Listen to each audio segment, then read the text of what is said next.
Okay, so Premiere Pro, when you start it, this is a very quick whistle-stop tour of how to edit on Premiere Pro. You need to click New Project. It will then come up with a box which asks you for a name. I would highly recommend you don't call it Untitled and you call it something useful. So I'm going to call it Watford 321, named after the task that I was talking to you guys about in your last session. And that is to take three different screenshot types with a camera, two different shot movements to tell one story. So I've tried to do that on my way in today, and you might find, depending on how quick your Premiere Pro is, that it does this not responding thing. That is quite annoying, although, however, hopefully, if you're patient, it will work. There we go. I think it's beginning to work. There we go. And by default, you get Premiere Pro arranged in this order. So there's a way around it. So this thing here is your source clip. That's the clip, that's the window that you use to select which bits of the clip you want. This one's your program. Now that shows you what is in your timeline, which is here. So this is where you arrange all of your footage on the timeline, and it will come up here in program. So the first thing you need to do is just import. So we go import, and then we find some footage. Now, if your footage is on a hard drive, you might find it beneficial to just copy it over. So make sure that you know where your footage is saved. So this is my footage. If I'm on a computer like this, I might want to just put it straight onto a folder, okay? And normally you would call your folder rushes. Rushes is like a technical term for raw unedited footage, okay? And if you've got some raw unedited footage like this, I would recommend copying it into a folder called rushes. Professionally, people tend to work with their own separate hard drives so that the computers don't freak out. But as you can see now, if I started editing with this footage off the memory card, then the computer would rely on having the memory card in every time it wants to see this footage. Otherwise, I can just go to my documents, and then every time you go on the same computer and the footage is in that place, you'll find it. A lot of people accidentally start editing with the footage that's on the camera, and then it doesn't work. So when it loads your footage, and these boxes here can be moved. So if you want to see what all your footage is, you can move it up and down. You can make your timeline bigger. You can change these bits if you want to. So what you do is you start off by looking at the footage you've got. If you double click on a clip, and this is my first clip, the clip should then pop up in this window here. And again, if you make this window bigger, you'll notice that the size of the film gets bigger. You then basically move your playhead around, and you can either do it by just using this selection tool and moving the playhead up and down until you get to the right point, or you can use the J, K and L keys, L being like a play and a fast forward function, K being stop, J being rewind, and every time you press the L and the J more than once, it then doubles the speed. So if I press L once, it goes 1 time speed, press it twice, it goes 2 times, 3 times, 3 times, etc. Okay? So if I rewind this clip to the bit where I want it to start, I just press L to start it, and I can press the space bar as well to stop, but if I've got my fingers on J, K and L, I will just go backwards and forwards. So I'd like to start it where the composition is quite nice. So somewhere like here that uses the sort of rule of thirds composition. I press the I key to get the in point, press the L key to start it again until my end point, and it's a general good rule to cut on the action. So I'm going to cut as that car cuts through the shot by pressing the O key. That's my in and out point for my first clip. When I'm happy that I've got that there, I drag and drop it to the timeline. And you'll notice then that clip then comes up on the program window, okay? So I now have my first clip assembled on my timeline, okay? Now I go to my second clip. So my second clip is probably walking up the stairs, something like this. So again, just double click on the clip, press the play button, and you get a little bit of that. Now we can do what's called a jump cut. That's an image. So we could do a jump cut because I've got this in a couple of different sections. What I might do is go straight from my outdoor shot straight to my stairs shot. If I look at these two shots, I've got one there and I've got another one there. Okay, when I go through a random door. And I've also got that one as well, where I go through the actual door and into your classroom, which is the one that I'm looking for, because that will make sense with the next shot. So I might do a jump cut, and to do a jump cut, you just do different shots. So if I started, for example, with the stairs here, bear in mind this is a point of view shot. So again, I've just got the playhead to where I want it to start, pressed I, press play, press O, drag the clip down here, just join them up for now. I'm not worried about the sound for the minute. Go down to my next shot. My next shot is then a little bit more, but obviously I could do it as a jump cut. So if I am going to cut from the last shot, I could go to that bit, press I. Again, it's still a point of view shot, walking up the stairs, it's a little bit boring. Press O, chuck that one in there. And that is what a jump cut looks like. Again, a jump cut can be good at putting pace into your edit, okay? So, and if I don't know what I've got there, what I've done there is just selected my blade tool, and you'll notice that when you hover on the toolbar here, it's got a little letter at the end of it that says C. So that is your shortcut. And when it says C, it's not Control and C or anything, it's just C. The selection tool is V. So if I'm on my timeline, and let's just make the timeline bigger a minute to show you this. I've just selected that shot, and I've just decided, and another good tip when you're working with the timeline, guys, is zooming in and out of the timeline. So this little thing at the bottom here lets you hold the button down on it and pull it out to drag it in and out, okay? So I can zoom right in on a clip like this, yeah? And that's just that little thing at the bottom, that little slider bar that lets you scroll left and right onto the timeline. You can also double click on these and it makes them bigger. So when I'm editing, I tend to look often like this because then it's easier to see. And that's just by double clicking on each track.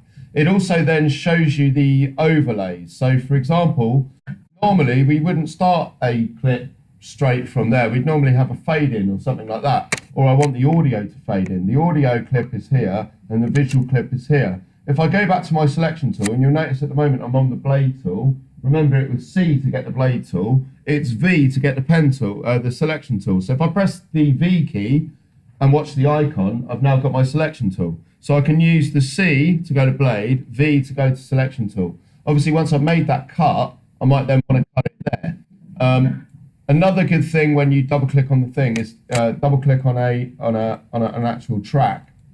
So one of these V1 or A1, if I double click on it, it makes it bigger and you get more information about that track.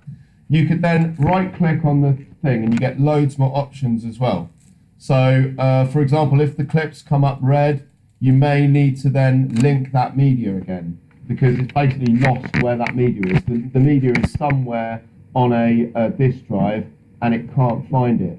So you then need to go to this option and relink the media. So yeah, if you right click on a clip, you get all these other things. Now, one of the things that you get is to show the overlays. Now, an overlay is like, so if you see this, show clip overlays, you've got different options. Motion, opacity, and time remain. Now, opacity is the one that's used the most. And all it is just a line. Where that line is at the moment, it means that that video is on the screen. Totally on the screen all the time, okay? But if I wanted to do a fade in, right, I might get my pen tool, which is the P. So if you watch the little cursor, if I press P, it then turns into like a pen, and I can put a little dot on it. And if I put a dot on that line, it's then like the line that fades in, okay? So if I then draw that down to the bottom, you'll notice that on my timeline suddenly got black. And it fades up. So when I press the play button, it's a little fade in, okay? Now the audio at the moment also needs to be faded in. So I might also do a little fade in with that by clicking on the audio line with my pen tool and doing an audio fade in as well. So the beginning of my film is just like that. Now I'm still on the pen tool, but I want to go back to the selection tool. The selection tool shortcut is V. So I just press V, and look, Mr. Pen will change into Mr. Selection. Now I've got currently what looks like this. So yeah, I've got an establishment shot, fine, great. And then I've got running up the stairs, and I don't mind the audio from that. I'm going to keep that. I'll probably put some music under it, yeah? But I don't mind that. And there is a little jump cut there. So it goes from there to there. You don't really notice it because it's just stairs, isn't it? But it does, when you have little jump cuts that are subtle like that, it can increase the pace. And it gets a bit too long by then, so the pace is starting to drop. So again, I'm watching for that pace, and I'm just going to delete that bit just by pressing the delete button. Okay.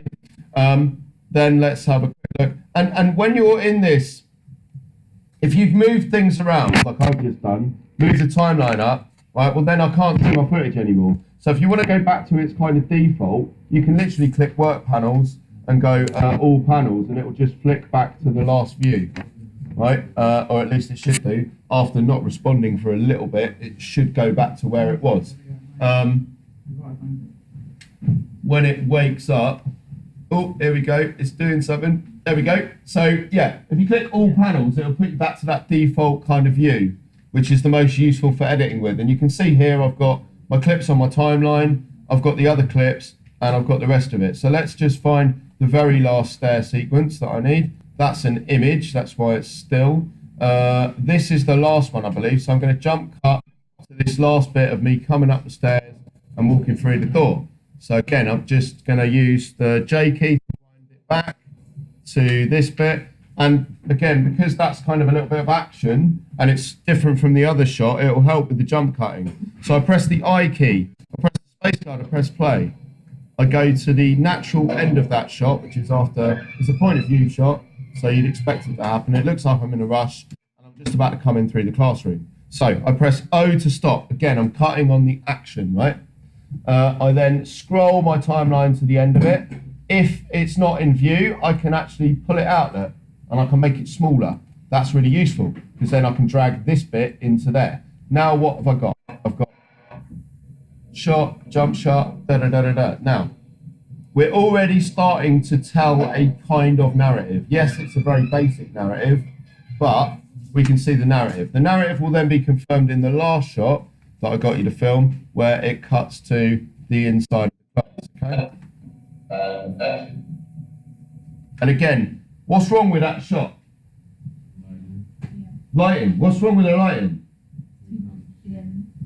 Yeah, it's in, what would we call that? Silhouette, yeah? So it's in silhouette. How can we avoid that? Stand in the way of the light.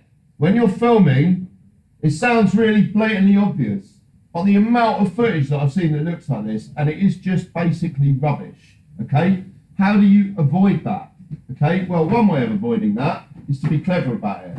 I could put this blind down, that way we're not filming towards a window, towards a light source. Always make sure your light source is behind your camera. When you're outside, the light source is the sun, okay? The sun rises in the east and it sets in the west. So obviously, depending on what time of day you're filming, you know, around midday it'll be right above you, so you've got a nice little over light source. But yeah, the times that photographers love are essentially first thing in the morning and right in the evening, because when the light is down low and it's shining in a certain direction, you get loads of really good, like, natural lighting, yeah? That's why the first ever films were first filmed in Brighton. Brighton was like the Hollywood of this country when films first started at the beginning of the turn of the sort of 20th century, yeah? So in the early 1900s, a lot of the film stuff was developed in Brighton because of the lighting. But yeah, it's a terrible silhouette shot, but I'm going to go with it anyway because I haven't got time to go back and film it. If I wanted to make it more professional, what I'd do is I'd close this blind, I'd then stand in some natural light, so here, and I'd actually refilm it with me doing it from here. Because if you're filming me from here, and you're filming towards the dark behind me, it's going to look a lot better. And if we get time, we might do that, but it's not really to do with editing, that's more to do with filming. So there we go.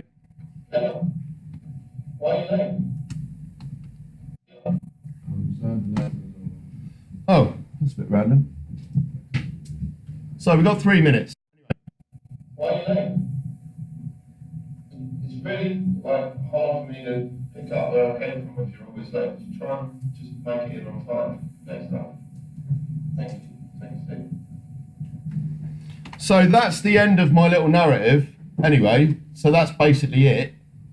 There's my story, 3 different shot types, 3 different angles, and I've now edited it together. The only other thing you might want to do is add a title to that and some music. So in order to add a title, you just go graphics, you go new layer, you go text, and then you can, you see you get your text here. So you can then like edit that text.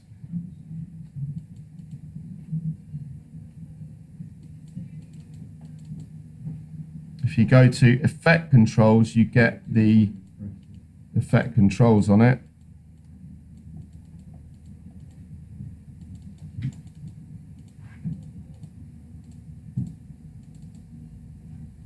Go into it, that's the text, and that will last however long you want it to last. So, and you can move it around the screen as well as edit that. If you get your text tool,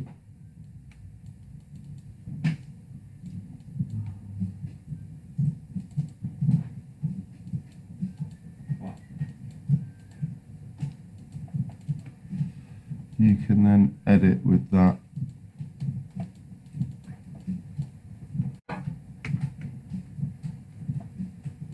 Let's get my text tool. So yeah, or you can use the text tool from here and then click on the screen and then type. So a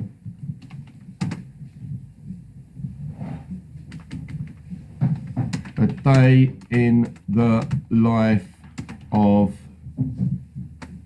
a UTC student is what I'm going to call it. And then if you want to edit that as well, you can select it all, go to effect controls, and then you get the different, you can get fills and strokes. So in order for it to stand out, I'm going to make it like kind of greeny. Okay. And then I've got a stroke here, which I can make black. So that's the outer glow. I'm going to make it a bit thicker. Yeah. Here's the title. So that's my title. I've spelt that wrong. And there you go. And there you go. There's my little narrative. So it opens up, it goes like that. And again, when you're watching it, if you want to watch it, you can pull it out big as well, and make your timeline bigger. And there you go. And that is the basics of editing in Premiere Pro. So there we go. The title, Day in the Life of a UTC Student, comes up the stairs, bit of a jump cut, walks in, do-do-do, point of view shot. Again, point of view is also moving. Still shot, cut to that. But yeah, if I wanted to improve that, obviously I'd have the reverse shot of that. So that's the shot, you get the reverse shot of the other side of the person coming in the door. Anyway, I will, hopefully that has now... Okay, so now I've got my basic edit assembled in the order that I want it. I've just noticed that this particular shot, the headroom is a little bit too big and it's not particularly framed in the way that I would normally have a sort of shot reverse shot.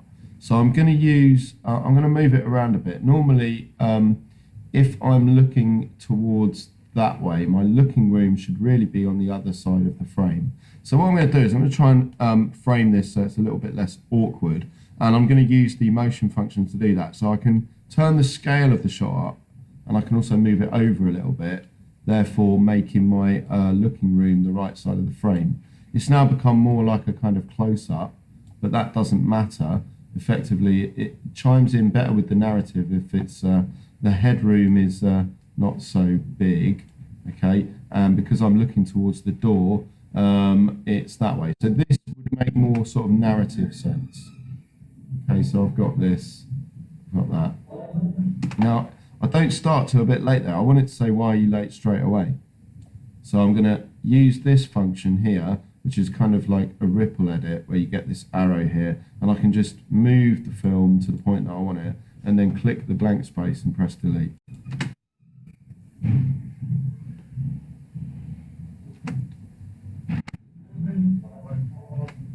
And I've cut too early there, so I need to figure out where it is. So again, I can just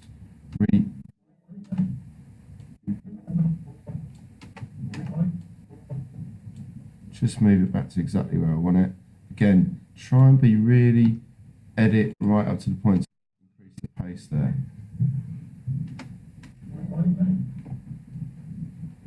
If I wanted to improve it, I would probably put a cutaway shot in here from the reverse shot of that. So I'd have the other person looking back towards me, but they would be framed on this side. That way it'd be like a shot, reverse shot. So I come in. Why are you late?